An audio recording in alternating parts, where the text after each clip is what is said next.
how to load any file from any web server inside the Remix Ethereum IDE.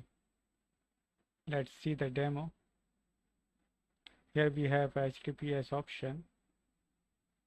Just click on it. Here we have an example URL. This URL we can open it browser, and in the browser also it's a normal HTTPS URL.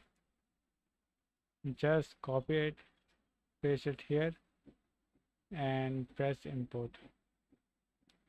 As you press import, here you can see the erc20.sol file that is imported from OpenZeppelin website from their web server.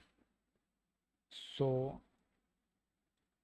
that's how we can easily just import any file from any web server inside Remix Ethereum IDE.